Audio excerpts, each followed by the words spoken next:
Live at lunch. You are looking live. Live at lunch. Live at lunch with Ott and Hanny on 104.5 ESPN, Baton Rouge. What the hell's going on out here? Now, here's Jimmy Ott and Charles Hannegriff. For some reason or another, you sound a little taller on radio. Is it live? Is it live? Is it live? From the original walk-ons, Burbank at Nicholson, just off the LSU campus. Welcome to the Thursday edition, Live at Lunch. 104.5 ESPN Baton Rouge. Charles Hannegriff, Jimmy Ott, Max Gotro. Jordan Kinchin's back in the studio.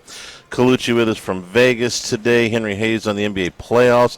Pistons going to have to stave off some more elimination games if they want to stay alive. And Michael Bachok, Eclipse Award-winning handicapper, will give us his thoughts on Saturday's Preakness. Tomorrow's Black Eyed Susan. Thank you very much. So we got all of that coming up. Today is the beginning of the final weekend of SEC baseball in the regular season. The conference tournament starts next Tuesday. LSU will be wrapping up their Alec Box portion of the schedule with 3 games this weekend against the Florida Gators. The PGA Championship is going on right now. And Sam Burns, well, as soon as I said that, I was about to say just one shot off the lead, but he is bogeyed 16, excuse me, and he is 2 shots off the lead. Though still a good day for Sam. He is 1 under par. Our consensus picks, Patrick Cantlay just picked up another shot, a birdie at number 5 to move to 1 under par. That's in the top 10. Ricky Fowler is 1 over, and Cameron Young will go off right about the time we're finishing the show today. It's a 3-way tie for the lead right now. Potgieter, Yeager, and Cawley all at 3 under par as we open up here at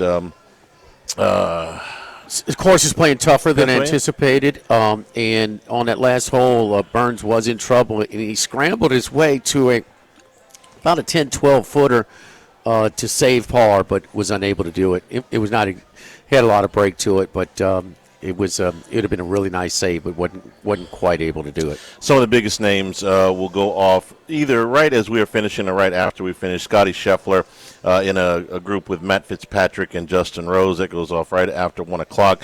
And Cam Young, we told you, in that group with Justin Thomas and Keegan Bradley. That goes off right before we finish the show today. So we'll keep you up what's going on at Ramiac at Pennsylvania.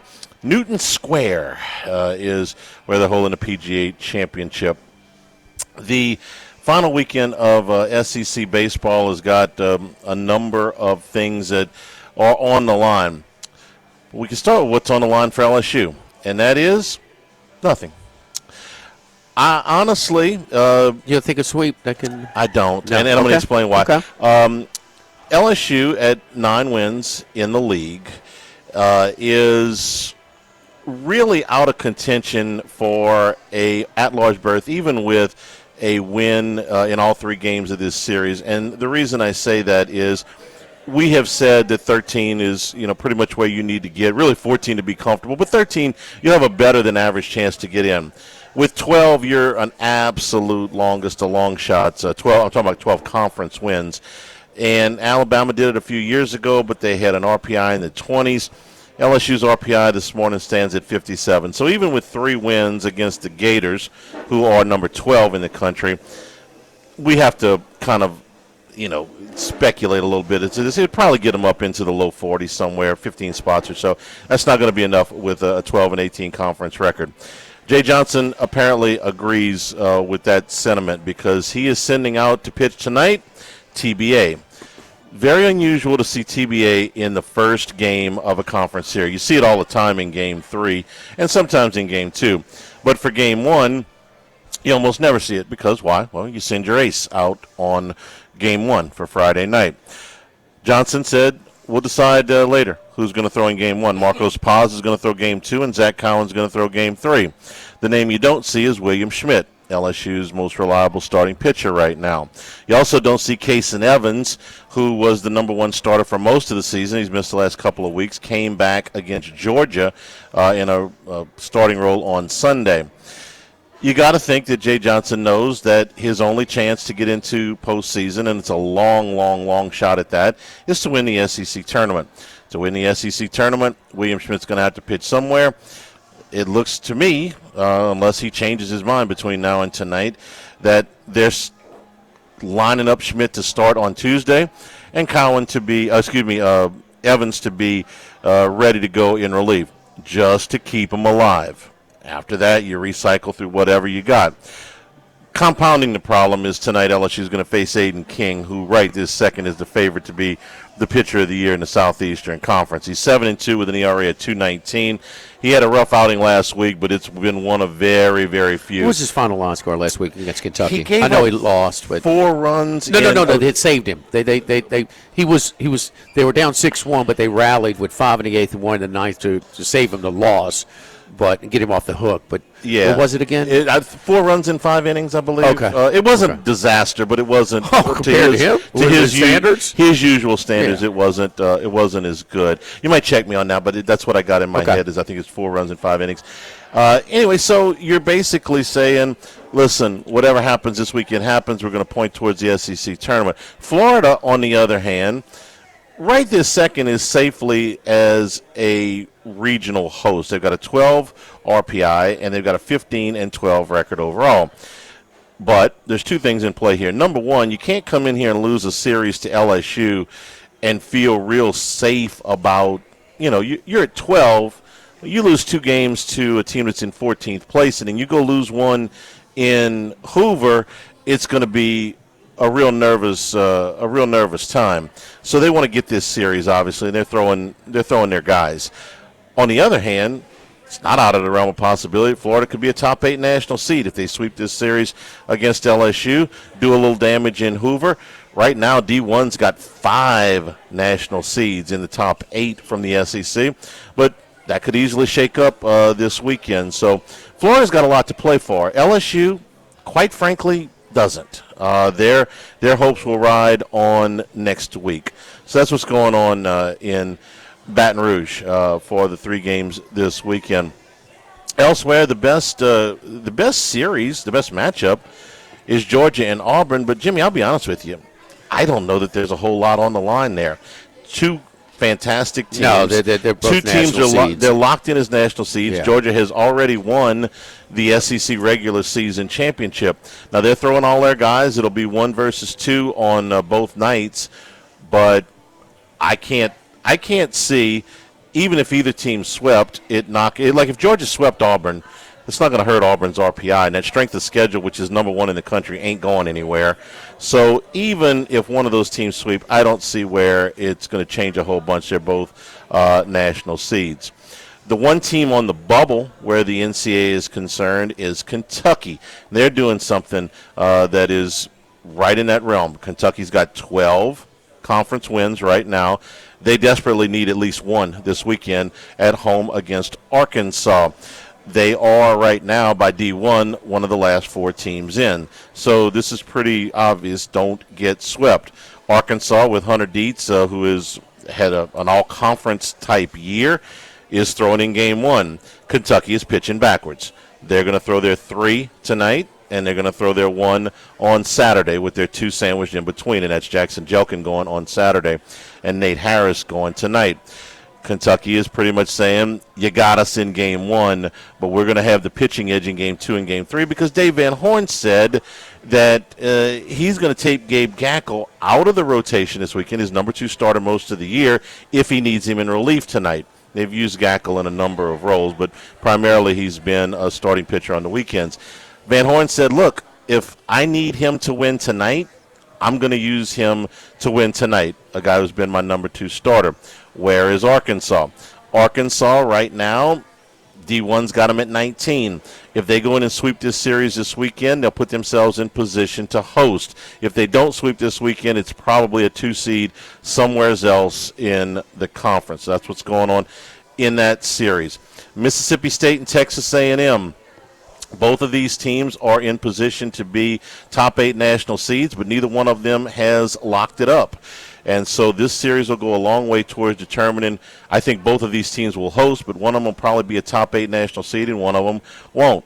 So tonight you get Tomas Valinkas for Mississippi State, another guy who's had an all-conference type of year. And for Texas A&M, they've had a problem on Friday nights with Scott Cedeo. So for the second straight week, they'll run an opener out in front of their Friday guy in Ethan Darden. Mississippi State will throw Duke Stone in the second game, and A&M has not announced starting pitchers for games 2 and 3. So a top 8 national seed, a lot on the line for Mississippi State and Texas A&M tonight. Everywhere else, Tennessee and Oklahoma are both in. Neither are going to host. South Carolina and Vanderbilt are both out. Vanderbilt's got a conference record of 11-16. So you say, well, if they win 3, they get to 14 wins. The RPI is 74, and I'm just not sure. The overall record is 29-24. Even with 14 conference wins, I don't know if Vandy's got enough. In fact, I don't think that they do. They're going to have to do some damage in Hoover next week. So that series is going on. Texas and Missouri doesn't mean a whole lot here. Texas is going to be a top 8 national seed. Missouri is going to pack up as soon as they're lost in the SEC tournament. And then Ole Miss and Alabama. A little bit on the line here. I think that Alabama right now is a borderline top 8 national seed. It's close. They are an RPI 6, but 16-11. Can't go in and lose all 3 of these this weekend and be a national seed. Ole Miss, I think, is pretty comfortably looking at a host site if they can get 2 more wins, 1 in this series and 1 in the SEC tournament. Maybe need 1 more than that. That's what's on the line this weekend in the Southeastern Conference. The closest race, though, is it A&M and Alabama right at that 8-9 projected seeds? I would put Mississippi State in there too. Those 3. Yeah. Okay. We saw the Tennesseans projections. What was Alabama 6, Texas A&M's 10, and Mississippi State is 11. Wait. Run it by me again. 6 for Alabama, 10 for Mississippi. 6 of what? RPI. RPI. Oh, yeah, well, we know their RPI is strong, but, I mean, what was their projection? By D1 has Alabama right now as a top 8 national seed. 8. Exactly 8? 7. Okay, they have 7. The Tennessee had them 8. And A&M is? On the outside. 9, 10? Yes, something like that. I just lost it. My damn thing just something like that. Something like that. Come on, man. A&M right now. A&M is actually got to raise the level of this quality. My screen went blank. Give me a break. A&M is number 8 right now, and Mississippi State is number 12. So 7, 8, 12. So I still think it's those are it's close.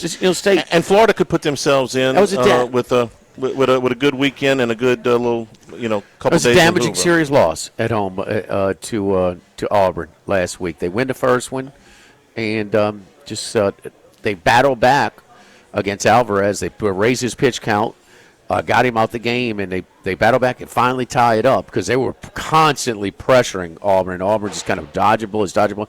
And the kid for Auburn, I think is a catcher, led off the 9th with a solo shot, and they hold on, and then they 10-run him. They run rule them on game 3, but I mean, so they just. I thought State was on their way, but they remember. Is it back to back? They got swept at home. Was it? Yeah. And who was that against? I want to say it was Auburn and Georgia, but no, they just played Auburn. Okay, it was Tennessee maybe. But I know they went to Oxford and swept them. Yeah, it was Georgia and Tennessee. Yeah, they got them in 6 straight at the Dude. And we talked about it on the podcast, and which picks out. And I got to give you credit, man. You've been sizzling, very good. They have a great run in 4 weeks of doing it, all profitable weeks. Check it out on the College Sports Rush YouTube channel, brought to you by Bet Rivers. But the kid.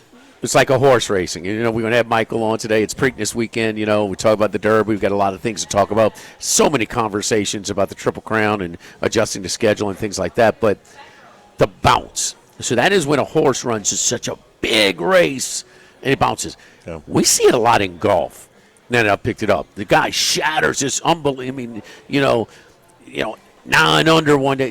They expect him to come back to reality, fall out of their tree a little bit. Mm-hmm. The kid he shoved it down Texas' throat. Tegan 15 Coons. strikeouts, Yeah. 1 walk. He's a little animated, huh? Yeah, he was. He was into it. Beat Valanis, who is, I think, the most talented pitcher in the conference. Texas's ace left-hander on Friday. He is. He'll be the highest draft pick. Yeah. Yeah. Coons, okay, so here's what I think about the bounce with Coons. 3 of his last 4 SEC starts, he's allowed 0 earned runs, and that's over nearly 21 innings. So he's done. The reason the ERA looks a little higher than it might for those type of appearances is he had a clunker against Kentucky. He gave up 6 earned runs in 6 innings. One of those nights where he just didn't have it. But in his last 7 SEC starts, that's the only bad one. The rest of them have been really good. I don't expect him to go out there and strike out 15 and walk 1 again, but I think he'll be pretty good against Oklahoma. And Oklahoma's going back to our old friend Cam Johnson on Friday nights. This is the LSU transfer. You saw him pitch against the Tigers, man. He's feast or famine. He's 6'6", he's 255 pounds, and he can bring it. And when they went to Austin, he shoved it down Texas's throat for 5 innings of shutout baseball. And when he went to Auburn, he shoved it down their throat for 5 innings of shutout baseball. That's 2 top 8 national seeds that he has shoved on the road. The other 5 starts, he doesn't get out of the 3rd. And the reason is that when he's not on his game, which he's off more than he's on, he walks too many guys. He's walked 32 and 29 and 2/3 innings. So tall guy?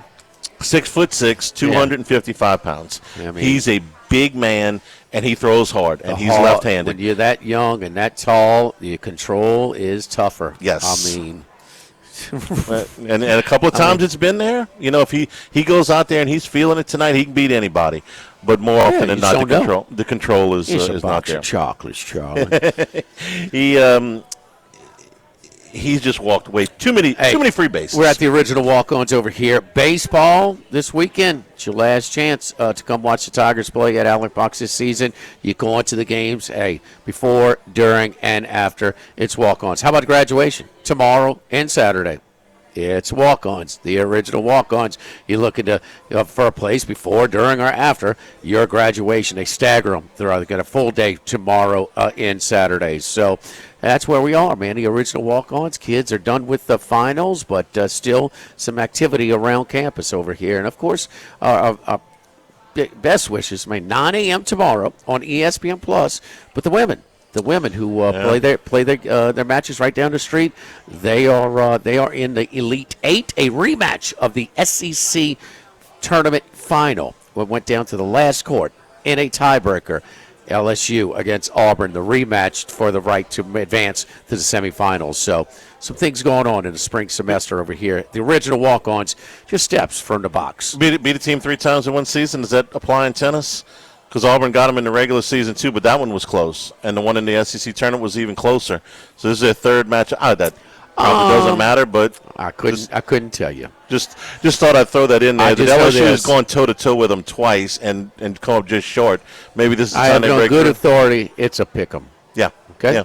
Got a shot. Yeah. Oh, got a good shot. Yes. It's gonna be fun. They got a shot to do that. They beat 2 top 4 teams in the SEC tournament before they played Auburn, who's the number 2 seed, and were that close. They have all their roster. They're ready to roll. Good luck. Live at absolutely. Good luck. Keep the coach off the show. Live at the original walk-ons, live at lunch, 104.5 ESPN Baton Rouge.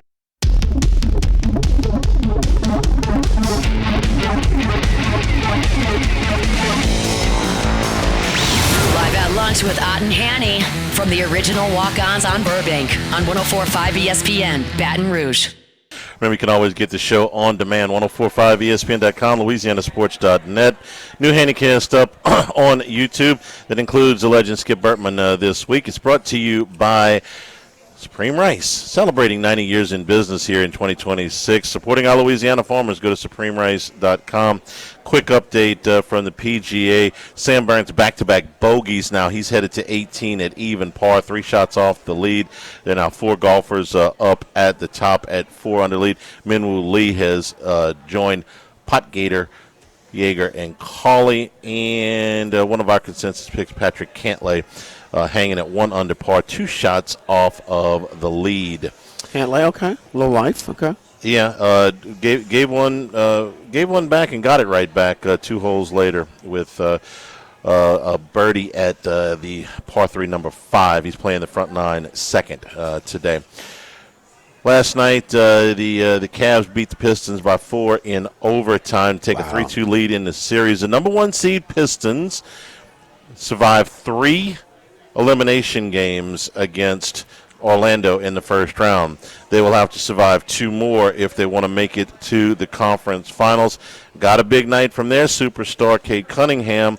But James Harden, 30 points in the Cavs' winning effort, so they can try and close this out on Friday night back in Cleveland, Jim. Cunningham 39, and that's the thing. He just doesn't have a whole lot of help, man. It's just they've got a few more options do the Cavaliers, but they were supposed to beat them with defense. But we talk about it all the time, and I think the biggest casualty going from the guy that has suffered the most, going from the regular season to the postseason, is the Pistons' big guy in Jalen Duren.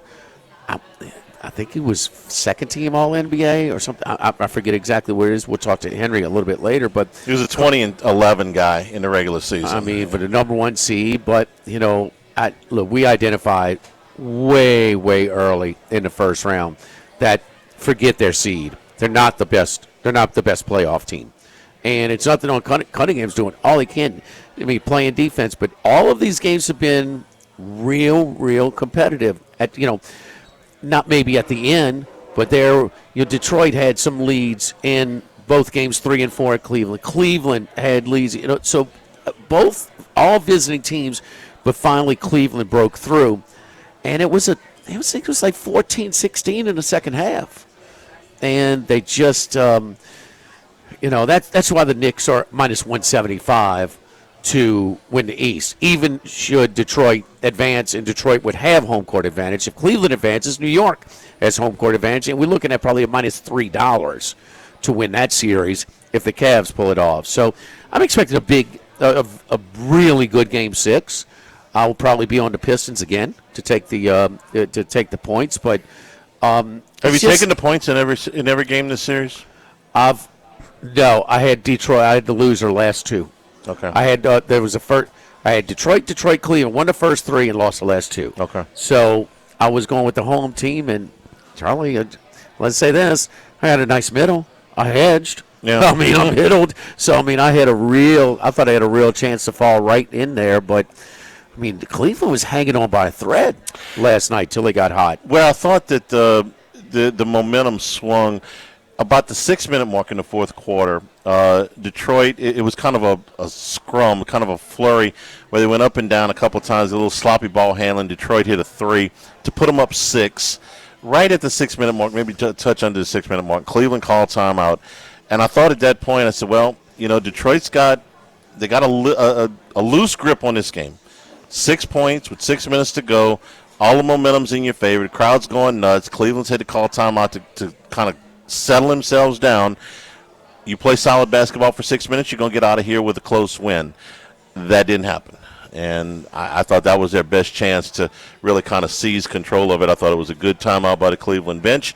Thought they came out of the timeout a little bit calmed down, and they were able to get it to overtime. Mobley hits some big shots down the stretch, too. He is such a talent. So people talk about it. And they thought, Detroit would have had a physical advantage against, somebody like him. But, man, he's a talent, man. And, he's really what these NBA teams just love. They fall in these stretch fours. A guy's 6'10", 6'11", and could face the basket and knock it in. And he knocked down some critical shots in their comeback. So Harden shot it 21 times. He was kind of a volume shooter last night, but it just Strus was very good. By the way, did you see Barkley and them? No. Barkley said, man, Strus a good-looking guy. Oh, they ran with it. They killed him. Man, wait, what? So it was laugh out loud, funny, late at night, watching this crap to myself. I was laughing my butt off, man. It was funny stuff. It's always been an entertaining show. Yeah. For sure. So Cleveland wins the Buffalo. A real blow to the Pistons last night. I think. And the Knicks got to be happy because this gives them a much better chance of – well, first of all, it gives them a better chance to have the home court advantage. Just to do this, forget Detroit's number 1 seed because just forget that. Do they is Cleveland not more of a threat? Cleveland has more scoring options. We know that Spider can get hot. We know that Harden can get hot. We know that Mobley is a guy that can what you found with him running offense through. Allen is a rim. Are they better than Detroit, even with the flip-flopped home court advantage? Yeah, it's a legitimate question. Would you rather have the better matchup or the home court? I don't know. I don't either. Because, this Pistons my default is I want the home court. Everything has been a struggle for Detroit. Remember the opening weekend.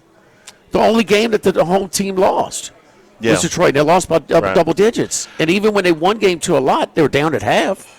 It's a classic case, and we kill the NBA for not wanting to play, basically, in a regular season. But young, unestablished teams that emphasize it, sometimes it doesn't translate to the postseason. This is a poster child for it. My default is just take the home court, but I'll hear an argument the other way. Don't forget our friends at Legacy Title. Chad Reynolds, Legacy Title for all of your real estate closings, 296-0060. Full-service title company servicing all of South Louisiana. Fast, friendly services, which you get. They're going to execute your deals seamlessly. They've done this so long. They're a great team. Ashley Donald, Adrian Galata, Michael Platt, Marion Haynes, Natalie and Bradford Smith. Buying, building, refinancing. Nobody choose but you. Choose Chad Reynolds, the Legacy Title, 296-0060. Live from the original Walk-Ons, live at lunch, 104.5 ESPN Baton Rouge. It's time. It's now Colucci time. Dwayne Colucci is back to give his best picks on 104.5 ESPN Baton Rouge. Well, Mr. Hockey. So his favorite team, Canada, the Habs, the Canadians, or his hometown team, the Vegas Golden Knights. Who's he pulling for more right now? Huh, Mr. Colucci? Huh?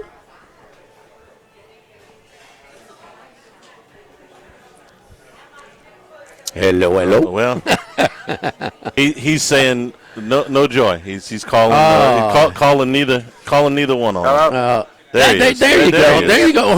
Who are you pulling for more? The Habs or the Knights? I'm not answering that question. if you don't know by listening to this radio station and interviewing me for the past how many years, I'm not. No, sir. I am well aware. I want you to publicly admit it. I was a Montreal Canadian fan when I was about 2. So when you have hockey roots, you kind of you don't change. Vegas is unique in that the Vegas Golden Knights are the only Vegas-born team. Remember that. Forget about the Aces. Forget about the Raiders. Those were transplanted professional, sports franchises. The Vegas Golden Knights are the only Las Vegas-born franchise. So it's very difficult, not to root for the Vegas Golden Knights because I've lived here for, 15, 20 years before the Vegas Golden Knights even existed. So, it's definitely, the Knights have a great place in my heart, but I will always root for the Montreal Canadiens. We can relate, Charlie. The people of South Louisiana care more about the Saints or the Pelicans? Saints. I mean, there's no doubt. What do you think about that series so far? 2-2, man. Buffalo came back and got them to even it up and flip home ice advantage again. It's been a highly competitive series. Yeah, it's been a great series, and not as I should have a foul taste in my mouth, but I'm not hanging my hat on that fluke goal that happens once every 50 years when bouncing off glass, bouncing off a stanchion, and behind the goaltender. I mean, you won't see that again for another 50 years. So I'm not so sure that Buffalo concisely earned that victory in the last game, but they definitely came to play, and Lindy Ruff made the right changes. Putting Lukin in between the pipes was definitely a massive, massive move. He started some of the younger, players that he has on the roster, guys who only played 10, 15 games in the regular season, and it really worked out. Montreal's power play was really pathetical. They looked terrible. I mean, Slavkovsky, Demidov, Suzuki, they really have to start getting involved. And, Slavkovsky's got to be more attentive to his passing. And, these one-time passes just aren't cutting it. Looking for more higher quality shots.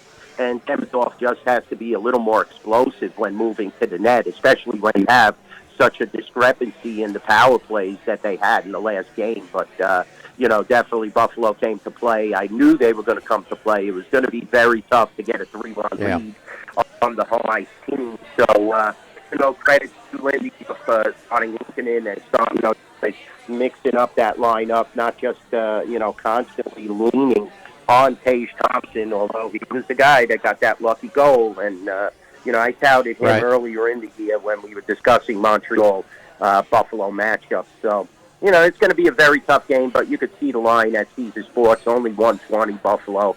Montreal is definitely alive and well. We have, in my opinion, the better goalie, but sometimes when you make these goalie changes, everything, comes into play and comes into fruition. And if you get a hot goalie, who knows? Anything is possible. But I'm sticking with the Canadians. I think we're playing at an excellent level. It's been a rough play series, too, guys. You see all these high sticks and everything.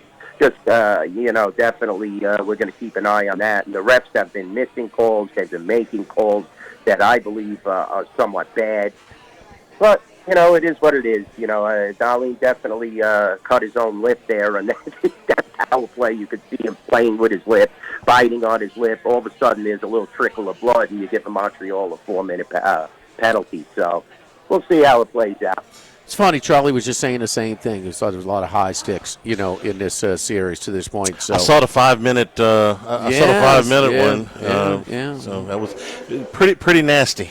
Who you liking? Golden Knights Ducks. We got a doubleheader tonight. 6:10 our time. First game with Buffalo and Montreal. Anaheim trying to even it up. They're younger, they're faster, they're bigger, but the Golden Knights with more experience. It's been a real interesting series, and I don't know how many people give either this winner a chance against the Avalanche, who down 3-1 very late, got, scrambled to get in overtime, and then they win it quickly in overtime. But this is basically a pick-em at Anaheim tonight. Yeah, that was a great comeback. Amazing by Colorado last night. Same thing with the Cavaliers. I mean, you look, the Pistons had a 9-point lead, and all of a sudden the Cavs are sucking them up. 3-1 lead for Minnesota. All of a sudden that's gone. This is a tough game to handicap. You saw the Knights played really well at home, but still they had to go into overtime. And Dorofeyev has been the difference, definitely. Hurdle started to contribute, so that's helping them definitely in the last 2 games. But Dorofeyev is definitely the man with the hot stick. He scored the overtime game winner the other night, and he's just been off the hook. And, neutralizing guys like Gauthier, Granlund, all these guys, and we'll see if Seneke, the rookie, could with the game. Top 3 finisher for Rookie of the Year in the NHL, called the trophy run, and definitely he is a force to be reckoned with. So I'm expecting big things out of Brent Seneke and the Anaheim Ducks tonight. It'll be interesting to see if Ryan Pelling suits up, though. He was concussed there early in that game on that 5-minute major, that was issued to Vegas. And definitely without him in the lineup, it's going to hurt. But similar with the Vegas Golden Knights and Mark Stone, if he doesn't suit up, he's a big minus. Taking the captain away from your team, that definitely is devastating. And Vegas has been overcoming that. Aiden Hill has been outplaying Dutch Stahl, so we'll see if that continues. But I kind of like the Ducks in this situation tonight. I think Vegas will probably close it out at the Fortress.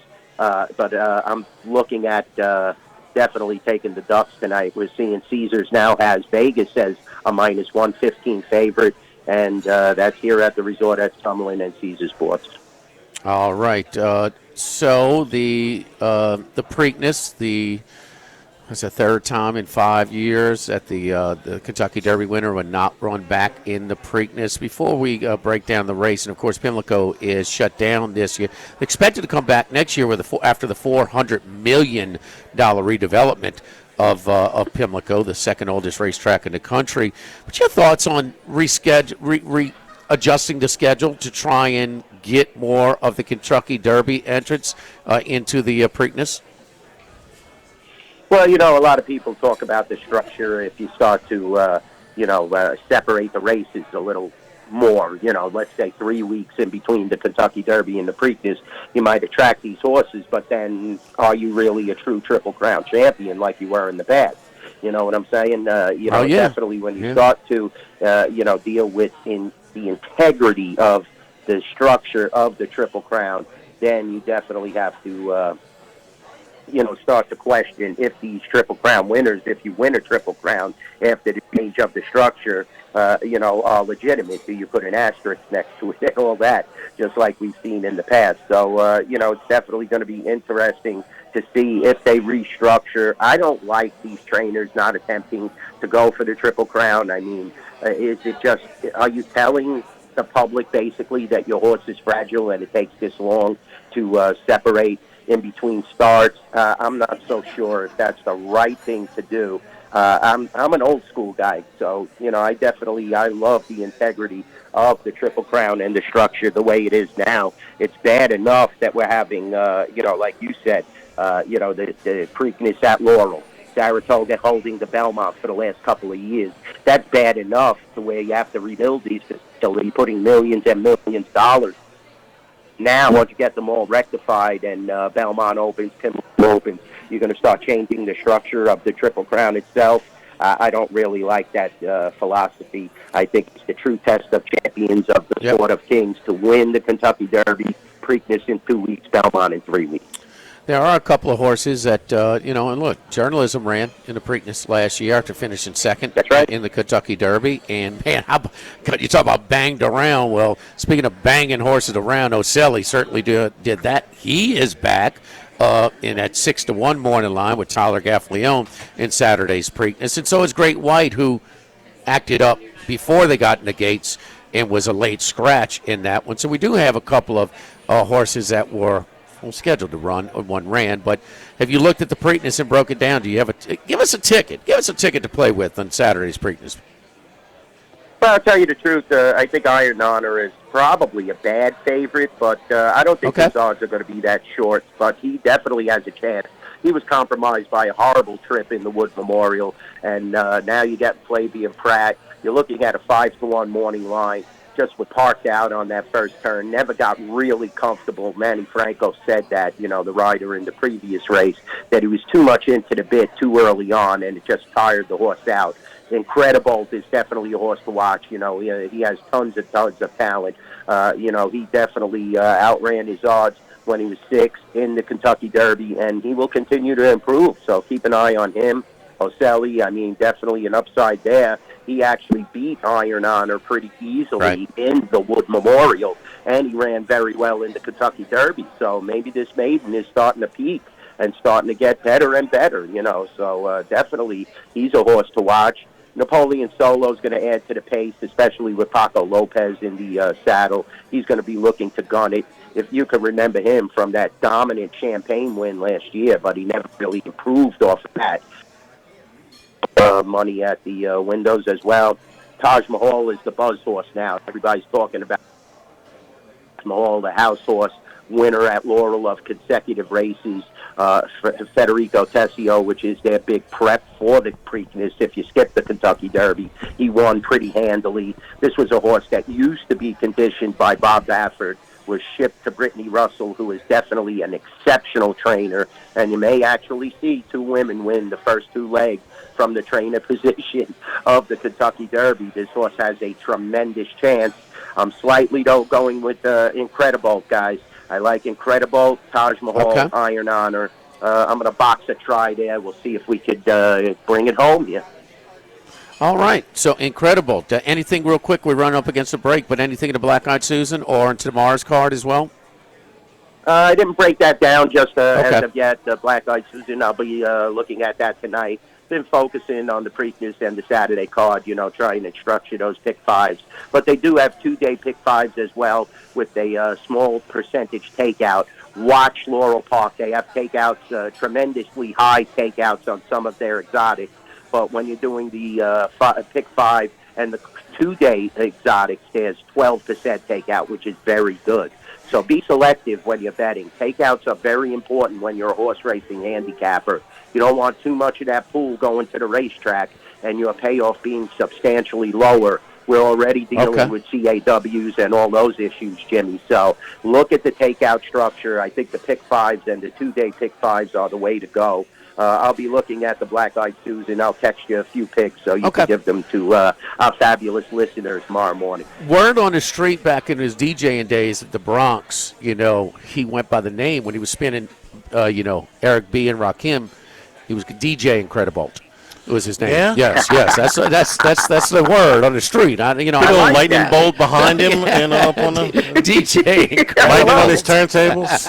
Okay. Got it. You're the best, man. That was original, Jimmy. You ripped that one right off. Oh man, I'm every now and then I hit one. So anyway, you're the best, Kaluch. Follow Dwayne on Twitter at NYBookieDwayne, and listen, follow him on Twitter, especially if you're betting the races this weekend. He's always putting out tickets and pick sixes and things like that. So good luck to you, Dwayne. We'll talk to you next week. Definitely, Jimmy. Thanks. I kind of lost you now, but everybody let the cash come incredible. All right, we are here at the original Walk-Ons Burbank at Nicholson. We'll come back and give you an update on what's going on at the PGA. Live at lunch, 104.5 ESPN Baton Rouge.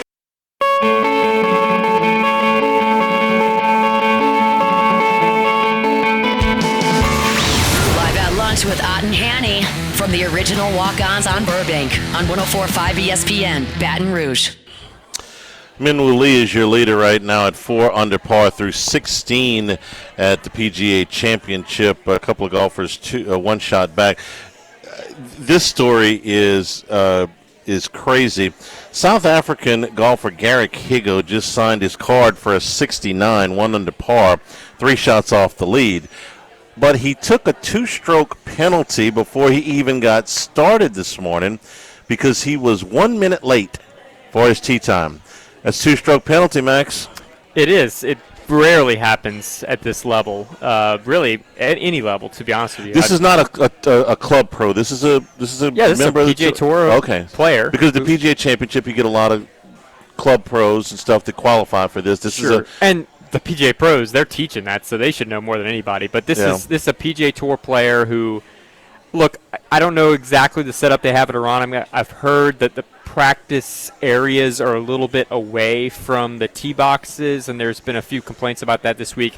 Just the practice show up setup 15 minutes early. But yes, this is inexcusable. This is absolutely inexcusable. And look, he took it. There was video of him. Everybody else made it on time. There was video of him getting assessed it. He took it. He didn't argue it. He just said, okay.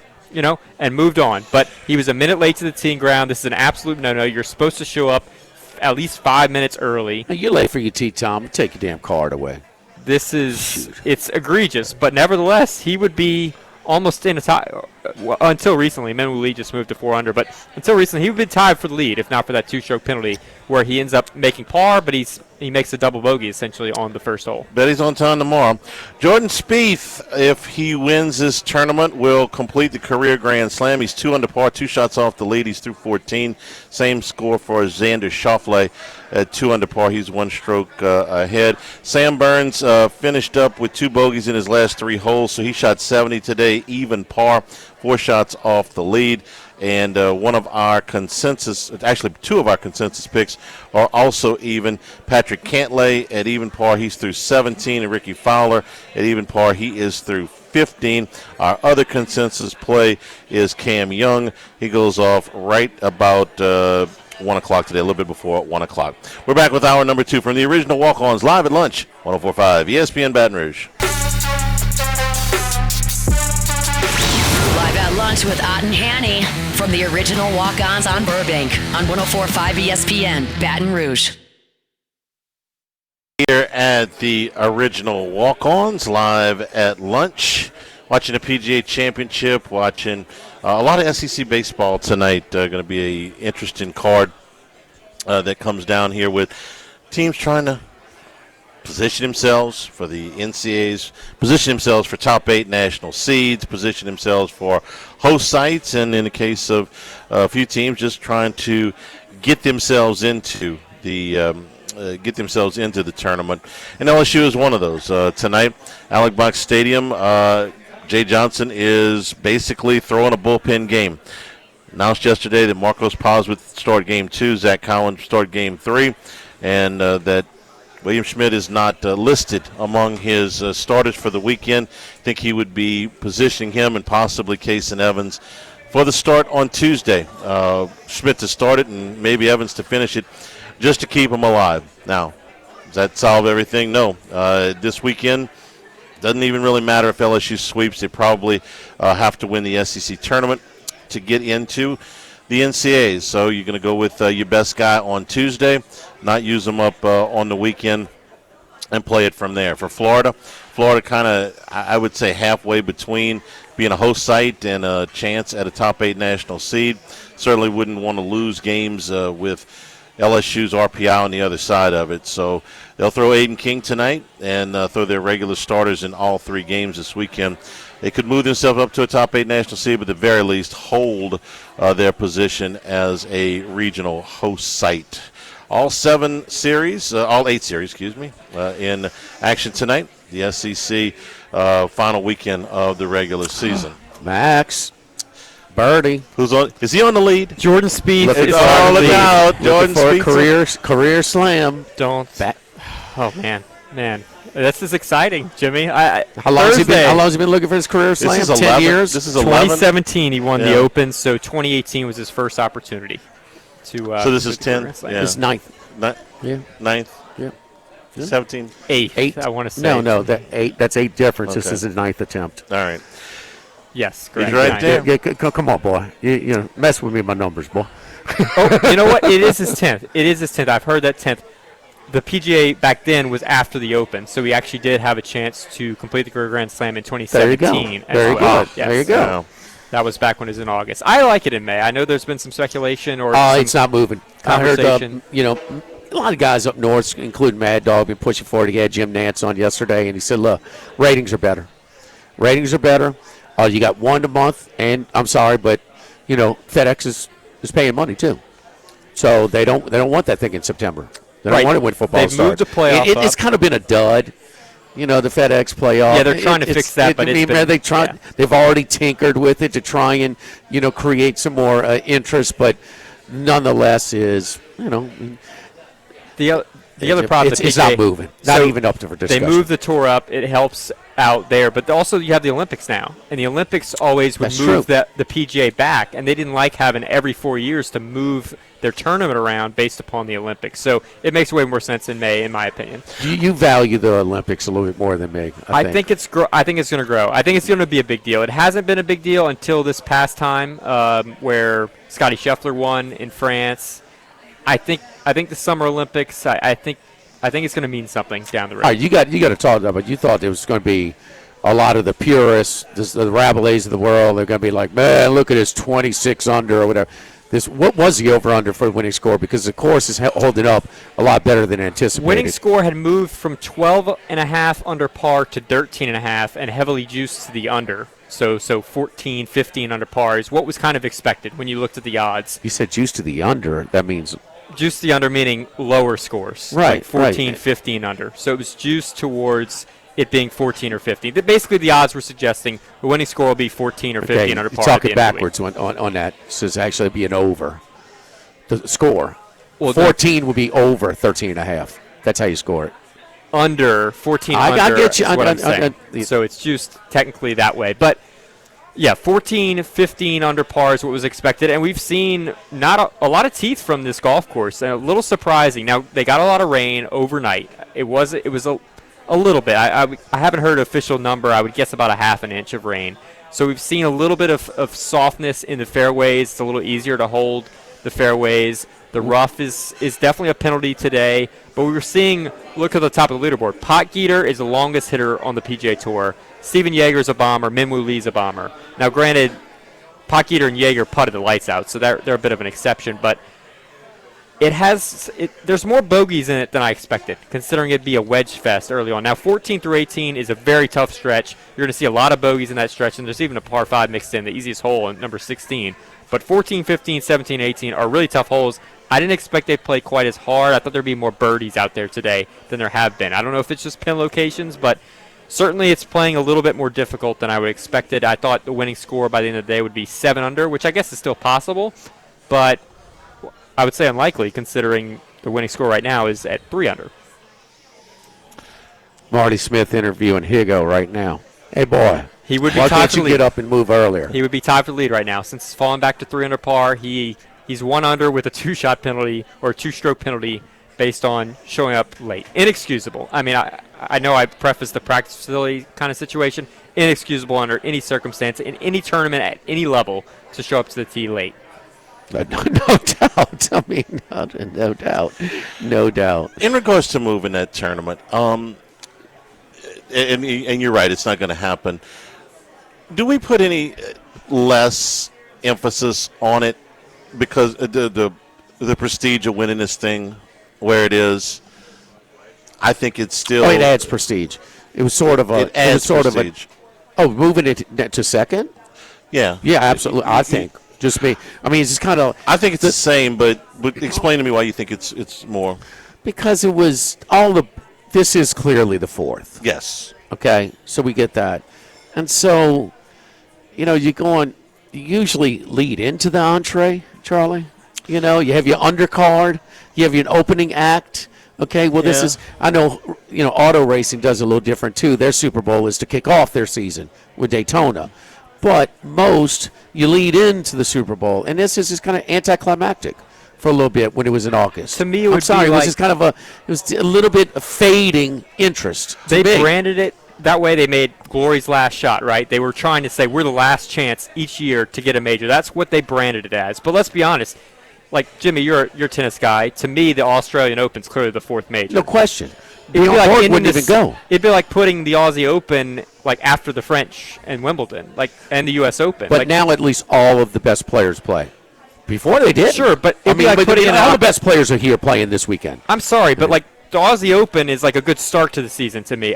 It feels weird. Yes, I guess technically. Well, with the French that are paying right now, that's a different topic right now because they're lacking in their payout, in their purse. Right, but in terms of prestige, in terms of how we look at it, I agree. Casual fan base. No, because it's the toughest to get to. It's more of travel commitment than others. Like I said, Bjorn Borg would not even play. I think it's wouldn't even play in it. The PGA is a nice bridge in May between the Masters and then the summer months where you have the U.S. Open, the Open. The Masters isn't moving. Season. It's not moving, no. Right? So then you got one in April, one in May, one in June, and one in July. Right. So it's spaced. Before the Players was kind of the May placeholder. And the Players is a big tournament, but I like it where it is now in March, where the Players is the biggest event on the PGA Tour, but it's not a major.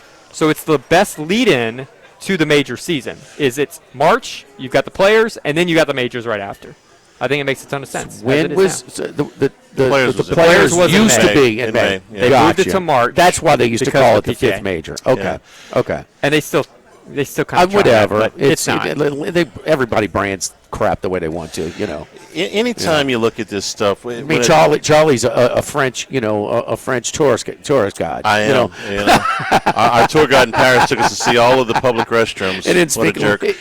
When you change these championship formats, and we were talking with Colucci about the Triple Crown, okay, hasn't just about every championship format that we pay attention to changed? It's in funny, our lifetime. I'm watching a lot of things last night, and I stumbled onto a replay of last year's Preakness at the Pimlico when it was journalism. We finished second, but Sovereignty didn't participate. And it was still interesting coverage, and it's still sort of that Olympic, these stories, these human interest stories of giving the background to the owners, the jockeys. Yeah. It was a father-daughter trainer-jockey combo from England that were participating. Just a lot of things that were going on, and they had the same discussion last year, moving the calendar of the Triple Crown. And my initial reaction is, hell no. You're breaking up the history of it. But we want to see wouldn't it be better to see 8 or 9 of the horses from the Kentucky Derby fire back in the Preakness? And I'm going to I mean, everybody wants to see that. We do.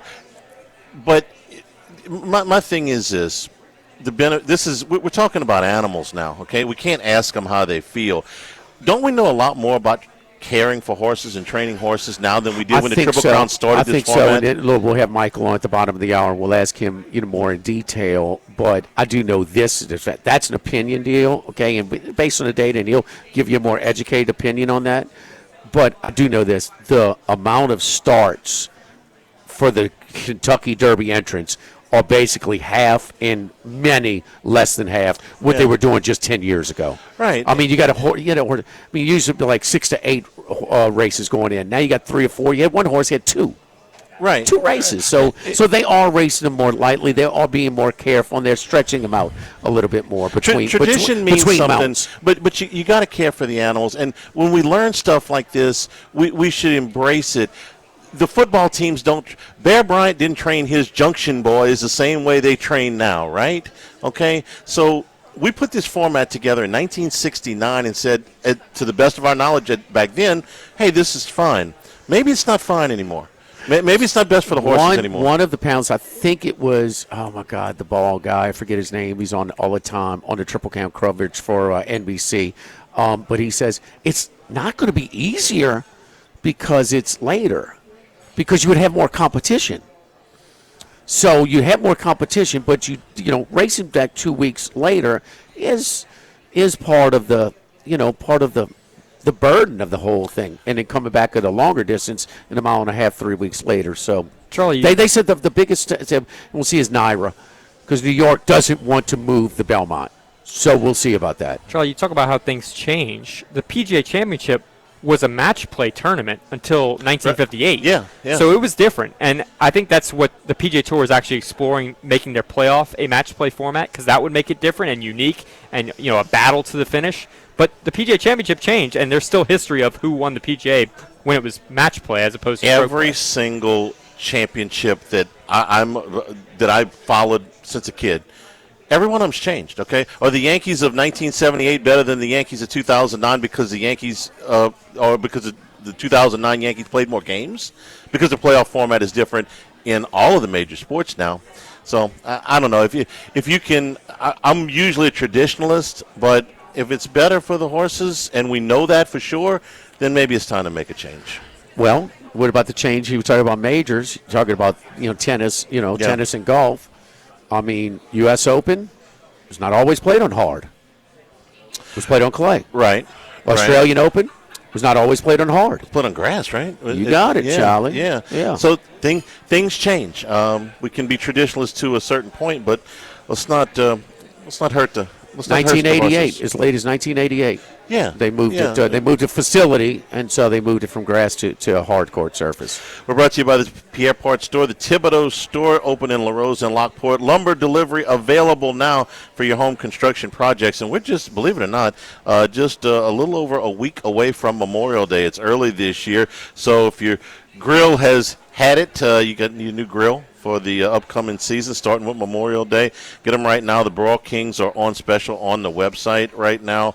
Also, the char-grilled, let's see, the Triggers are on special right now. Backyard grilling starts with the Thibodeau Store. Also, outdoor patio furniture, poolside furniture available. Go to the website, thethibodeaustore.com. You get to all 4 properties, 900 St. Patrick Highway in Thibodaux, Highway 70 in Pierre Part. Get ready for the grilling season right now at the Thibodeau Store with all of the accessories available to you as well. thethibodeaustore.com. Live at the original Walk-Ons, live at lunch, 104.5 ESPN Baton Rouge.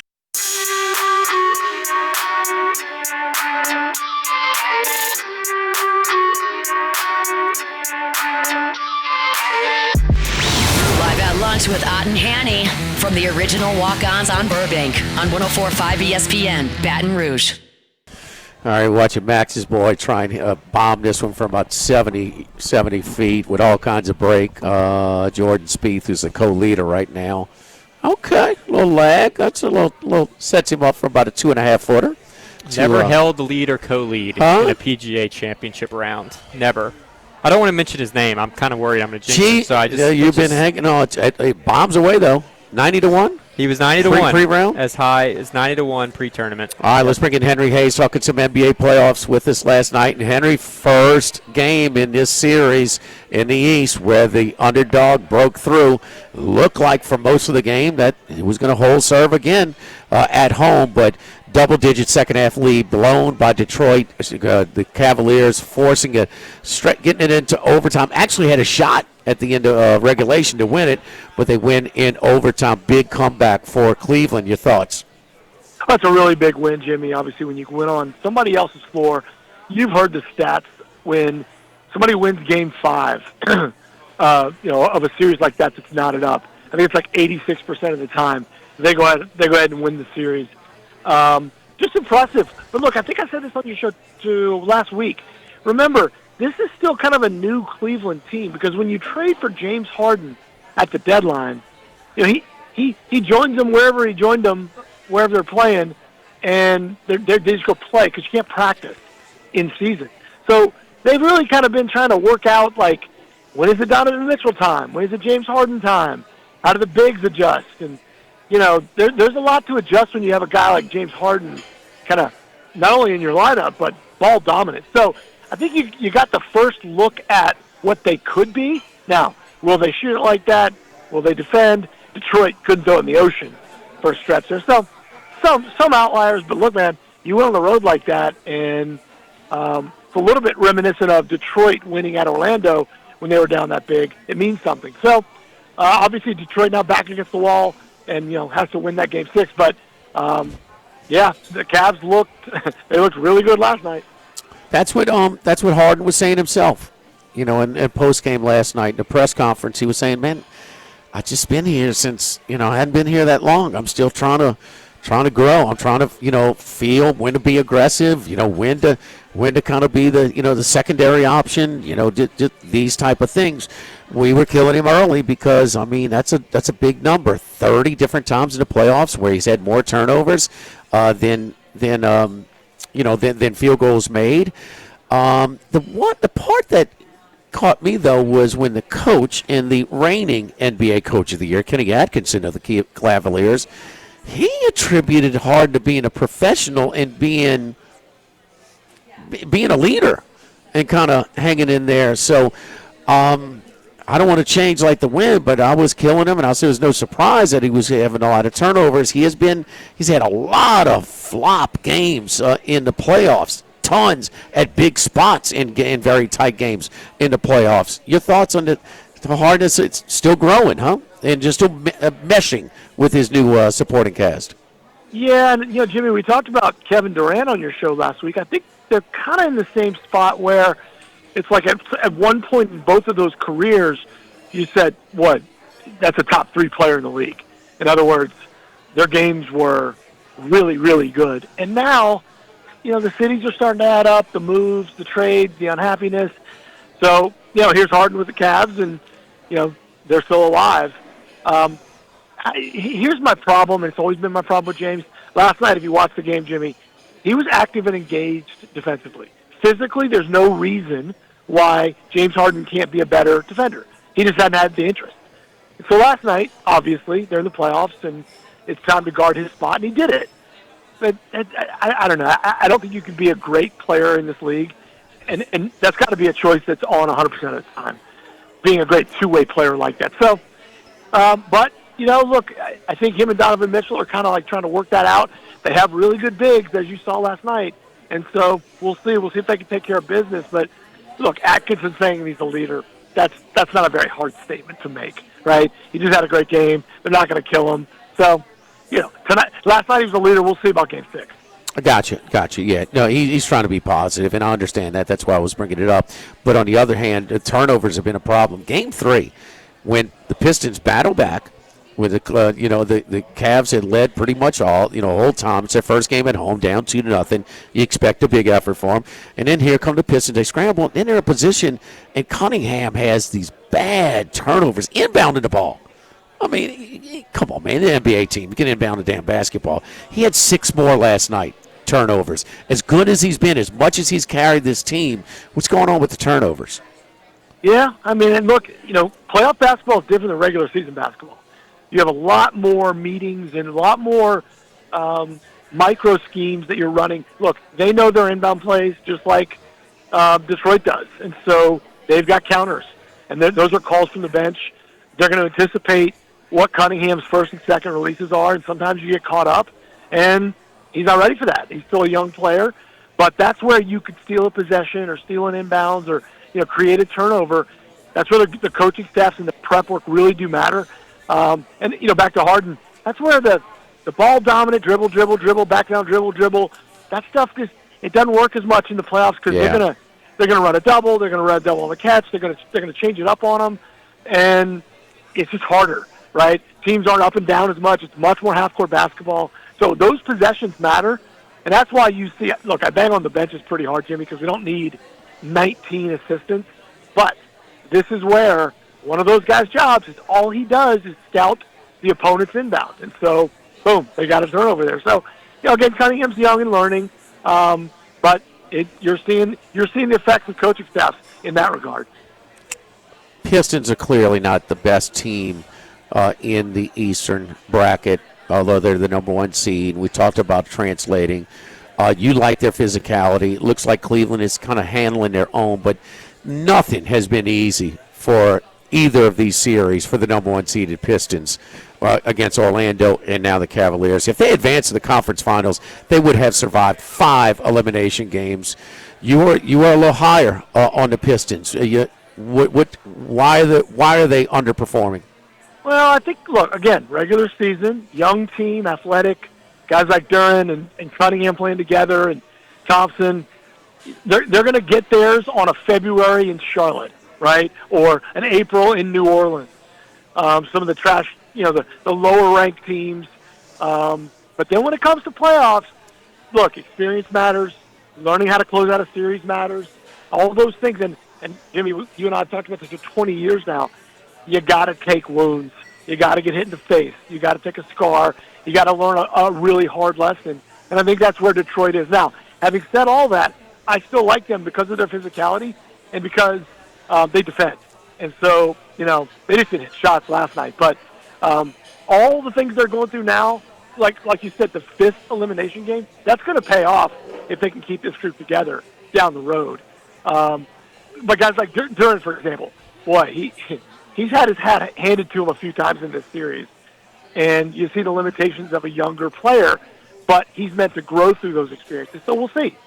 But, to your point, clearly, if you're watching this series, you'd say Detroit's not the best team. A sort of men, you need to go and grab shag balls for each other and spend the entire offseason shooting those two guys. I mean, just they have potential, but they have a long way to go on their shooting. I mean, they're very, very uncomfortable trying to score the basketball outside of putbacks and alley-oops. All right, enough for the JV. Let's get to the West and talk about San Antonio. How did Wemby? How did the Spurs? Man, but just watching some of the man. Look, they Wemby. You get okay. He's the obvious generational player. Everybody's going to pick him number one if they have that pick. But they hit Castle with the Rookie of the Year. They hit this guy with the Sixth Man of the Year, and they hit another one in Harper. Man, Harper looks like he is. I know he's very comfortable in the postseason, but he looks like he's going to be a star. Well, Jimmy, I tell you what, he reminds me of Kevin Durant freshman year at Texas. We all kind of heard of Durant, and you looked at him, and you're like, man, it looks like kid's got broomsticks for legs and arms, and how can he be any good? Well, toward the end of that year, by the minute, Kevin Durant was getting better. And by the end of their season, you said, okay, this is the guy that's going to make an impact in the league. I think Harper's the same. He's physical, obviously with the bloodline. They brought him along the right way. And Jimmy, I tell you what, a young three, Castle, Wemby, and Harper for the future, boy, we're going to have, just from a fan's rooting interest, San Antonio OKC for the future is going to be good because that big three is, ironically, they're younger than OKC's big three, and boy, you could sense it. They're getting confidence by the minute. Now, here's what's interesting about Wemby. So, I haven't talked to you since the Nas Reed incident. Look, they push him, they punch him, they rib shots, knees. You're trying to get his ankles. We talked about the physicality against Wemby. You kind of wonder if he had enough and swung that elbow and clipped Naz Reid, which got him tossed out of the game with the flagrant 2. Some of that stuff's beginning to boil. I think, by and large, Wemby's pretty unemotional, but it's got to get to him, right? And we saw that in that game, which obviously then the Wolves go off and they win. So we'll see. They're not going to stop doing that. And if the Spurs advance, that is the game plan and the book on Victor Wembanyama. Just be as physical as you can. Sure. Try to get ahead. Yeah. Yeah, and De'Aaron Fox talked about that after. They know, and he was giving him a lot of credit after Game 3 when he had that unbelievable game in the win in Minneapolis, St. Paul. I think Dylan Harper too. That left-handed, it seems like it throws off defenders too. Seems like he gets past guys a little bit easier being left-handed, but he is a star. We're out of time, Henry, but to give me a pick with Minnesota and San Antonio in Game 6. I do a doubleheader tomorrow night. Yeah, Jimmy, I think the Spurs are mature enough, and I think, look, no DiVincenzo, Ant-Man's, really limited. I think the longer they play, that's going to show. I like the Spurs, and you know what? I think Detroit comes back. I like at least give me the points. I don't know if I like Detroit on the money line, but I like Detroit to cover. All right, real quick, Henry. Is there a Pelicans coach anywhere in our future? Last week we thought this might be the week, but. Charles, now the new rumor is the Pelicans coach might still be coaching. So I think. Well, if he is, that's fine. That's not a name that I've heard. Who are we talking about? Well, there's a number of folks on benches that, depending on who you listen to, but that might be from some of the interview perspectives why they're waiting. I think Rondo's still in the mix, but there could be a surprise candidate that's on a bench that's coaching right now. Okay. Thank you, Henry. We'll talk to you soon. Guys. All right, don't forget our friends at Relief Windows and ReliefWindows.com. I talked about if your homeowners association requires wood windows like mine does, this is the place to go. Don't try and go to some other places because you're going to be replacing them 6, 8, 10 years, whatever it is. These things are not cheap, so do it right the first time. So the cool thing also talking about the wood windows, yes, with the South Louisiana weather conditions, they last. The warranty behind it against rotten termites for 20 years, and they're functional. They look brand new. I think it's like 7, 8 years old. Looks brand new. But the other thing is that they come in and do a computer rendering, and they offer a variety of styles, of wood window styles, colors, grid configurations, glass options, so that you can choose a style and functionality that best suits your home and that you like the way it looks. So it's one of the real advantages of dealing with Relief Windows. Again, those R-Last wood windows, the gel-wind wood windows built with the R-Last wood, come with a 20-year general warranty and a lifetime limited warranty against rot and termites. Relief Windows, 8 a.m. to 5 p.m. Monday through Friday, 288-8138 and reliefwindows.com. Live, the original Walk-Ons live at lunch, 104.5 ESPN Baton Rouge.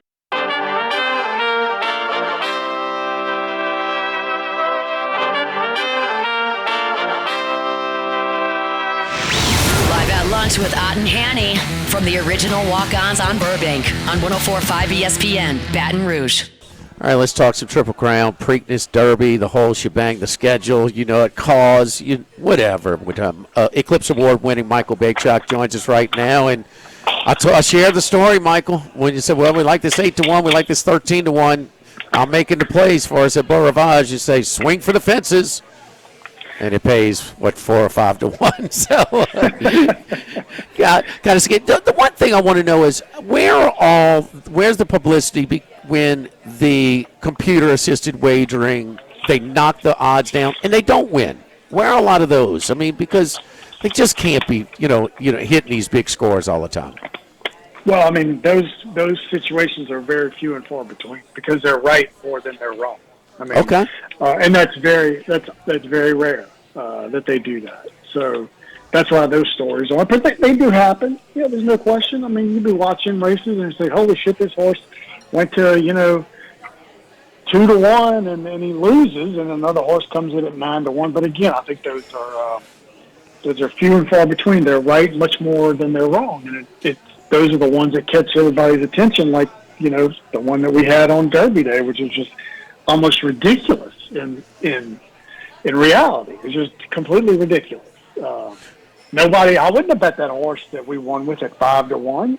I mean, we were betting him at 13, and he was 30-1 morning line, which really doesn't matter. That's a subjective number, the morning line, but it's 13-1. It was not subjective. That was the real number when when they were going into the gate, for goodness sakes, and he wins like a champ. And then the exacta also that we had, got crushed, of course, because if they're going to be right on the winner, they're going to be right on the exacta. And you just can't play that, I can't play that way. I don't know about other people, but I just cannot. I can't play horses, wager real money without knowing what my final odds are going to be. It'd be like, Jimmy, if you betting, an over, a total on a basketball game, 210, right? And you can make the bet at 210, and then they tip off, and DraftKings says, I'm sorry, the over is now 218. Oh, well, I bet it at 210. No, you didn't. You bet it. I mean, it's just like, it's ridiculous. Can I try for a better? Can I try for better? Everybody's, bet a football game. And then after they kick off, said, no, you're laying $1.80 now. Or $1.70 instead of $1.10. Yeah. So I mean, you might have the winner, but you just sure exactly. We had the winner. We were happy, but were we really happy? No. No. You're paying enough juice.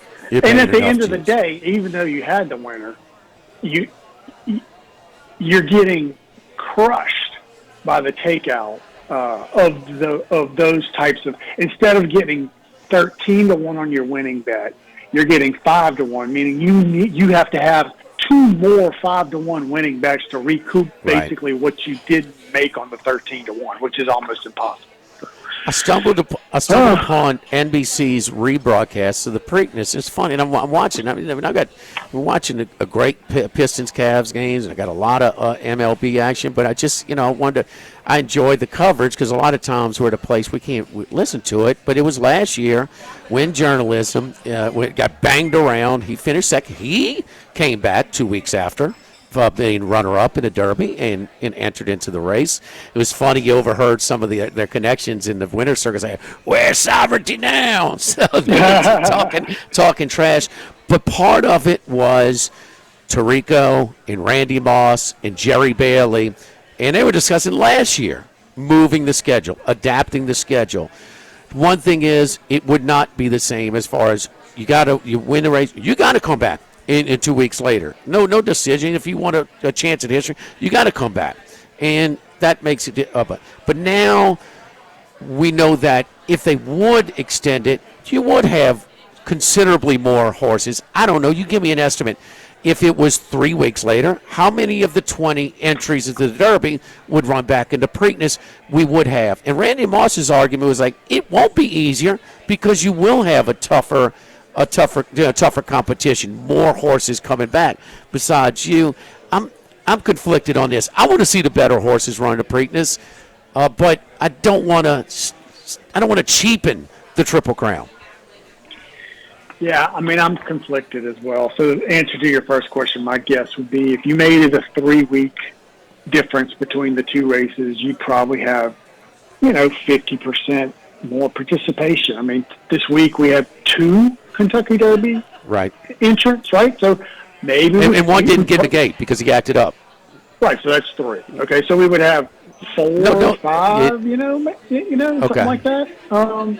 So yeah, I mean maybe more, but the real question is like, I mean, if you're going to be an OG guy like I am, stop talking about the Triple Crown if we're going to move the dates, because it's not the Triple Crown anymore; it's something else. Right, because we're moving the goalposts, basically. I mean, which I think I'm coming around to being okay with, just because of the point that you just brought up. This is the Preakness Stakes within the stakes. It's a $2 million race, and we basically have a field of horses that are worthy of maybe like a grade 3 allowance or something. I mean, you want to see the Derby winner in there, and I think that's more important maybe than preserving the history of the Triple Crown. So, you're going to get more eyes on it. People are going to be tuning in and saying, hey, where's this woman trainer with this great horse, Golden Temple, who was on the morning shows and captured the fancy lap 2 weeks ago? Oh, he's not running. Okay, well then all right, never mind. I'll see y'all next year at, Kentucky Derby Town. Well, that's not growing the sport. So the other thing is, horse racing is a lot different than it was, 10 years ago, 5 years ago. Horses just don't run back in 2 weeks anymore. I mean, yeah, a lot of the lower claimers do, but even those are not running back because of the way that we've regulated drugs, legal drugs, but we've regulated the dosage, and also, maybe some illegal drugs are out of the game, and so they just can't run back in 2 weeks because they're just not physically ready. So the game has changed. If we want to grow it, you got to have the Derby winner being talked about. He's not being talked about this week. So I think it's probably time to change it. But if you're going to do 3 weeks, you might as well do 4. I've seen, Bobby Flay and I've seen this copied other places, but May 1st, June 1st, July 4th, or, something like that. I mean, where month, or whatever, right? I mean, but dude, we don't even have, the Preakness is not even being run at Pimlico. So even if Golden Tempo would have come back, right, and won, and then the Belmont is not even being run at 1.5 miles at right. Belmont. It's being run at 1.25 miles at Saratoga. So it's all, it's not even a Triple Crown anymore. So, yeah, I mean, now it's probably the right time to do it since we really don't have a Triple Crown series. We haven't had that in 3 years. Has Saratoga been? Yeah, because of the new venues and the new distance, this was the perfect year to almost let's experiment with the automated ball strike thing in the minor leagues.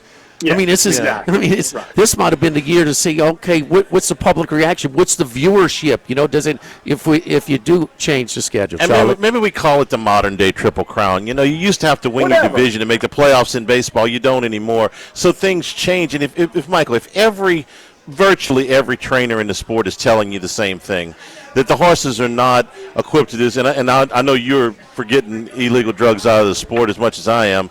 So if every trainer is telling you, listen, they're just not built to do this anymore. We know more than we did 10 years ago, and certainly more than we did in '69 when we started this series. Then you present it that way, I can come around to changing something that's been a part of our lexicon for as long as it has. I agree. I mean, I think I'm finally come around to we got to change it. It's just once the trainer has declared I'm not running my Derby horse, and then the horse skips, wins another couple races later on, and is just as valuable as a horse that if he ran 2 weeks later with all the risks that then there's really no incentive to run him in the Preakness anymore. I mean, winning the Triple Crown is no more valuable, apparently, than winning the Derby and the Travers, right? Or winning the Derby and the Breeders' Cup Classic. Those horses are just as valuable. You're not going to get more money, and that's what it's all about. And so you're risking, if I run him in the Preakness 2 weeks later, he may be out of commission for the year, or you don't do that. I like your idea. Call it something else. Call it the modern day Triple Crown. And let's fix it. Let's change it and go with it. We run up against the break. You got a Black-Eyed Susan and or Preakness pit? Well, I might. I do. Do you have one now? I do. In the Black-Eyed Susan, I really like the 3-horse Holly's Holiday. Okay. And I know that I will have. That was my strongest opinion in the Derby. I like the Oaks horse. Always a runner. And in the Preakness, I just don't see how they're going to beat this horse, Taj Mahal, the 1 horse. And if Taj Mahal does win that race, that'll be the first time a woman trainer wins the Preakness. Now, wouldn't that be something? First time a woman trainer won the Derby, first time a woman trainer won the Preakness, and I think this horse at 5-1 probably will be 3-1-ish, 4-1, something like that. But Taj Mahal on the rail looks to me like just a complete and total standout in this race. Well, be alert on that rail, Taj Mahal, because Oselli is right next to you, and he likes to bang. I mean, he's a banger. I mean, my goodness. And that Renegade, after getting banged around, what a race, man. My goodness. What a race. What a race. Eclipse Award winning Michael Bigchok with us talking Triple Crown. Thank you, Michael. Good luck to you this weekend. Right. You too. Thanks, guys. And we'll come back, wrap it up here at the original Walk-Ons Live at Lunch, 104.5 ESPN Baton Rouge. Live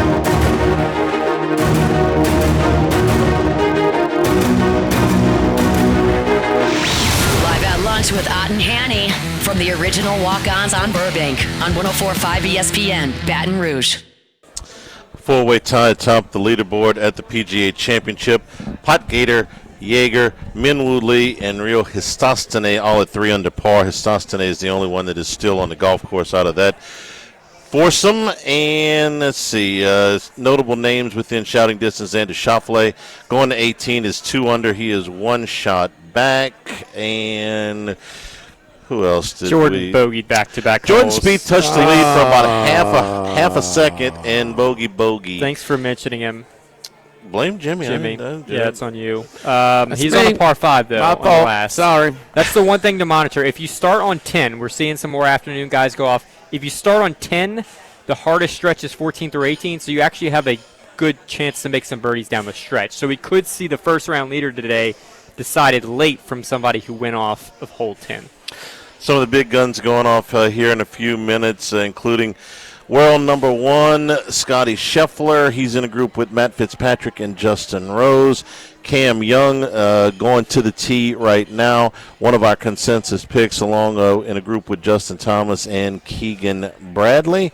Is that most of the big guns? Tommy Fleetwood also has just teed off. So some of the pre-tournament favorites. Could the Still Cowboys favor the afternoon guys getting a first-round leader? I think so. I think you're going to get somebody at 4 or 5 under later on this afternoon.